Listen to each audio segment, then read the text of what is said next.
Hi guys, Bigg Boss Malayalam season 7 ഒരു promo ഏഷ്യാനെറ്റുകാർ പുറത്തു വിട്ടിട്ടുണ്ടായിരുന്നു.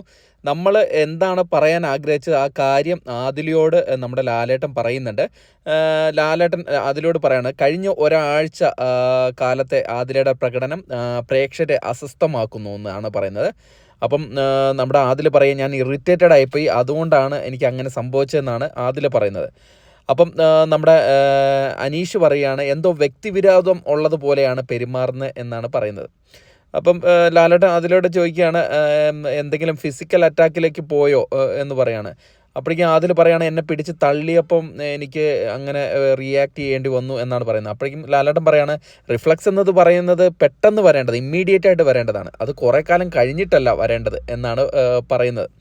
എന്നിട്ട് നമ്മുടെ ഷാനവാസ് എണീറ്റ് പറയുന്നുണ്ട്, ഇവർ രണ്ടുപേരുടെ അടുത്ത് ഞാൻ കുറേ കാലം പറഞ്ഞതാണ്, ഇങ്ങനെ ഈ അടി ഉണ്ടാക്കുന്നത് ഭയങ്കര ബോറാണ്, അത് സമയം കഴിഞ്ഞു പോയി, അതിൻ്റെയൊക്കെ സമയം കഴിഞ്ഞു, ഭയങ്കര ബോറാണെന്നൊക്കെ പറയുന്നുണ്ട്. അത് കഴിഞ്ഞിട്ട് നമ്മുടെ ലാലേട്ടൻ നൂറേനെ എണീപ്പിക്കുന്നുണ്ട്. നൂറേനെ എണീപ്പിച്ച് ചോദിക്കുക, അതിലെപ്പോഴും ഇങ്ങനെ തന്നെയാണോ എന്ന് നൂറ എടുത്ത് ചോദിക്കുകയാണ്. ആ ആ ലാലേട്ടാന്ന് പറയാണ്.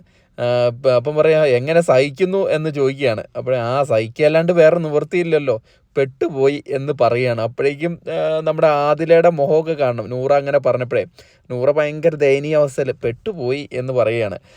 ശരിക്കും പെട്ടതാണോ ഇല്ലയോ എന്നൊക്കെ അറിയില്ല, ഒരു തമാശയ്ക്ക് പറഞ്ഞതാകാനാണ് ചാൻസ്. കാരണം അവിടെ ആദില അത് ആ സെൻസിലാണ് എടുത്തിരിക്കുന്നത്. കാരണം അപ്പം ഫേഷ്യൽ റിയാക്ഷൻ എന്ന് പറഞ്ഞ ഒരു ചിരിയാണ് കാണിക്കുന്നത്.